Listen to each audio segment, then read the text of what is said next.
Hey, good afternoon, guys. This is Brian. I'm back with the Keezer/Kegerator project. Got a lot of reviews and emails on it, and appreciate all the nice comments. I'm going to answer some questions all in one video, so I don't have to respond a bunch of times to the emails individually. So let's get started. The first question says, what is the spacing in the back, and how am I getting away with cooling the Keezer? Is there a vent on the back? So let's pull this thing out and take a look. As you can see, I have castering wheels, so it pulls right away from the wall. We'll circle around to the back here. You'll see there's about a 1.5 inch gap.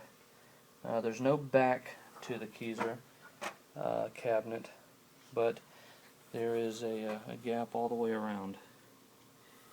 Now, I'm not having any cooling problems. My logic here, without having a fan in the back, is my regular freezer in the garage has temperatures upwards of 90 degrees in there. That has no problem keeping our freezer cold and everything in there nice and chilly. And so this is in an air-conditioned room, and this is cooling just fine. Getting plenty of ventilation, and these sides are never getting warm at all, so I don't think that there's a problem there. Another question I'm getting is, how is the Coffin lit? And there is an LED bar just underneath here, as you can see. I'll turn it off so you can see what kind I have. That came from, I believe, Home Depot. What I have rigged up back here is just a little switch that goes through and a module down there. We'll pull the box off. Got 40 degrees in the top here. Wires are going in right here, and they're snaked all the way through there and poked up in there. Alright, what are the dimensions of the actual coffin? Let's take a look. Just about 19 inches wide here.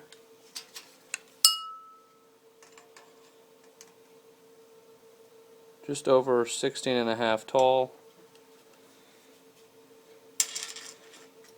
Deep from the furthest edge is about 13 3/4, and in is about 16 1/4. My depth here looks to be about 2.5, and the height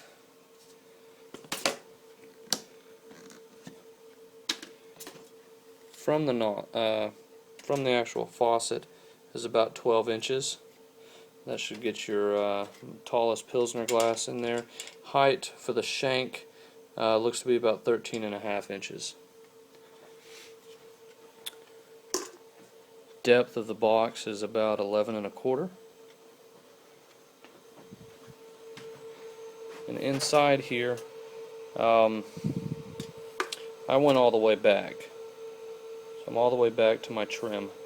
Actually, all the way back to the edge here of the actual lid, and then it's packed in with your refrigerant foam. Okay, another question is, what type of wood did I use?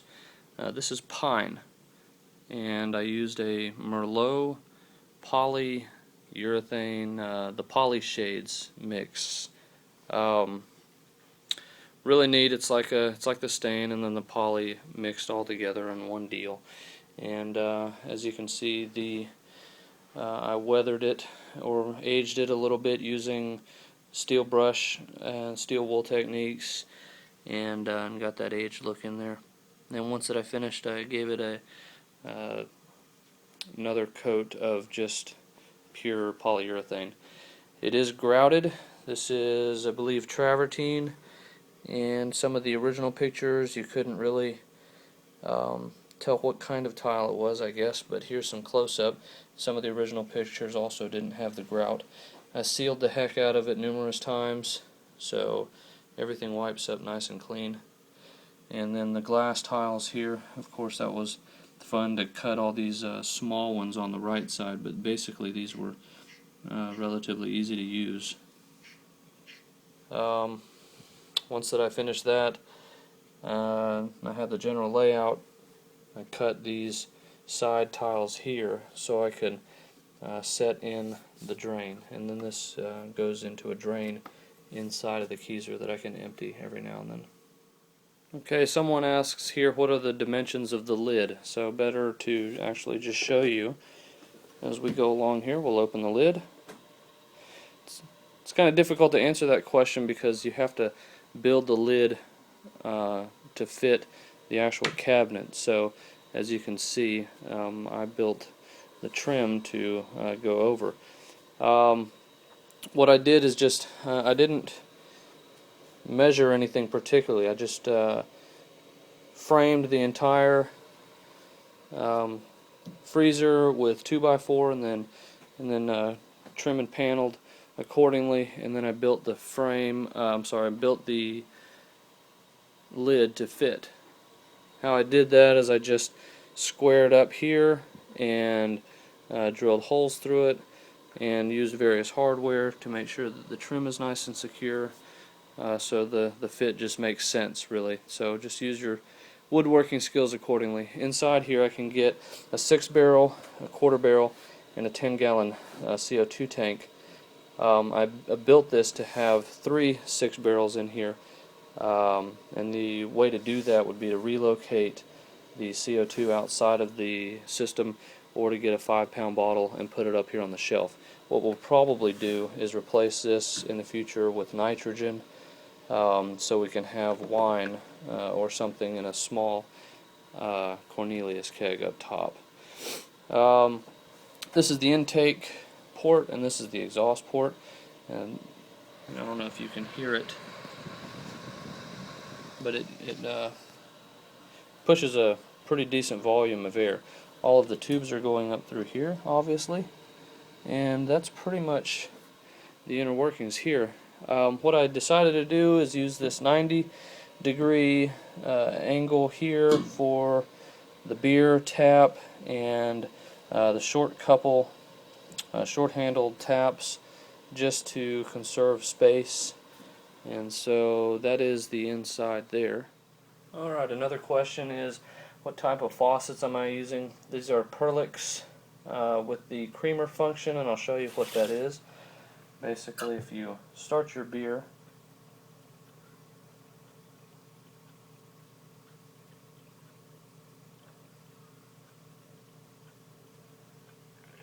with that particular pour, I'm about a 3/4 inch head, and it's growing a little bit, and then it'll die down to what it's going to stick at, and if you push it back, it'll continue to cream, and you can add. I need to dial the CO2 up a smidgen, but basically it'll cream your head just a little bit more. You can see it growing towards the top. That's good with some beers, not for everything. Let's see, we'll give it a shot with the other one.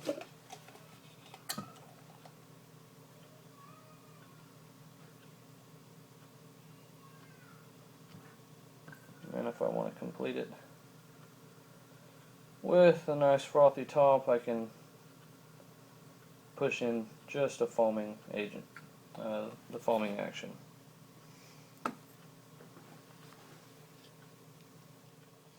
How does the temperature regulator work? Well, we'll get down here and we'll take a look at it.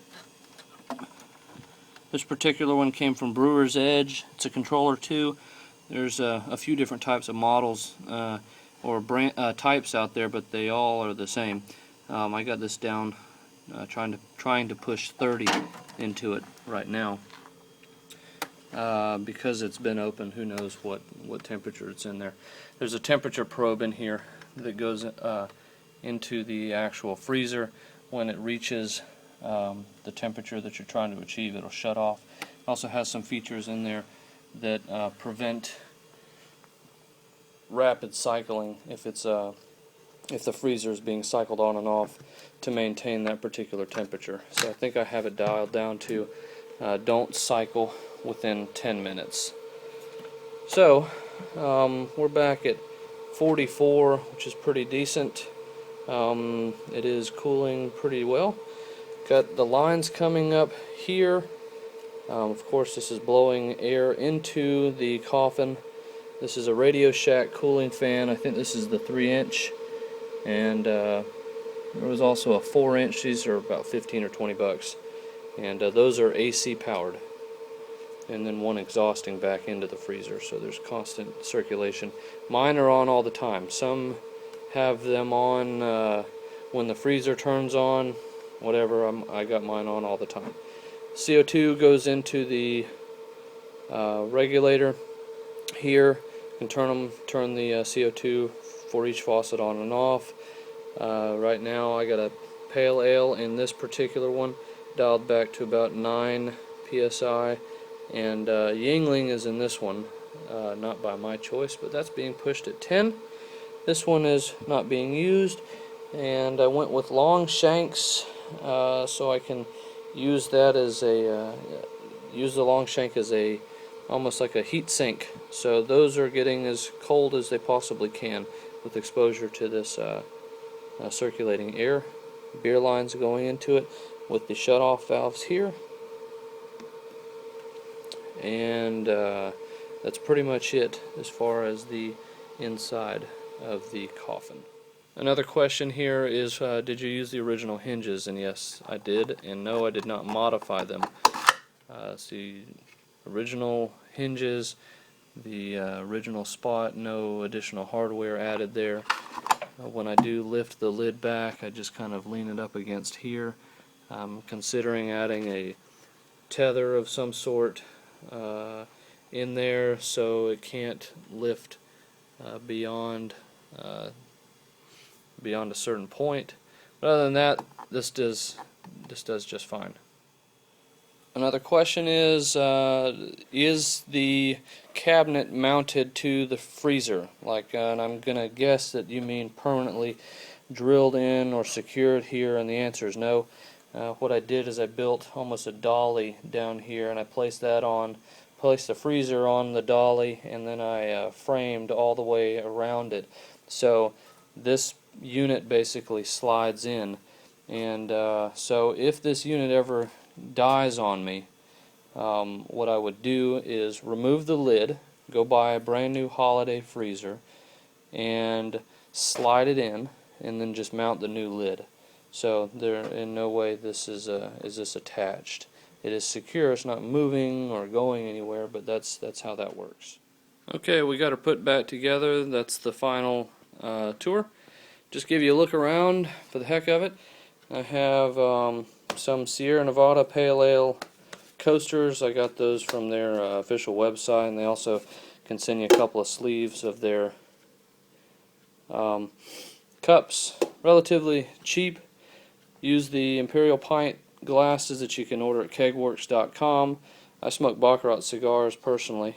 If you're not familiar and you're looking for a nice beer cigar, that's one of my favorites. Been smoking those for a couple of years. Pub mix, you can get this stuff at Sam's Club. I go through 1 or 2 a month. Excellent stuff. But so far what I've been drinking, on the left tap always has a pale ale. Been using Sierra Nevada Pale Ale. Right now what's in there is Kona Fire Rock Pale Ale from Hawaii, I believe. And in the center we've had Shock Top, Yingling's in there now, and we've a local red that was pretty decent. So that's my Keezer / Kegerator. Really appreciate all the comments. If you have any other questions, feel free to email me or post them on the forum. And guys, enjoy your project, have fun. I didn't really have a plan when I built this, so as far as dimension or plans request, I don't have any. So good luck and happy and safe drinking.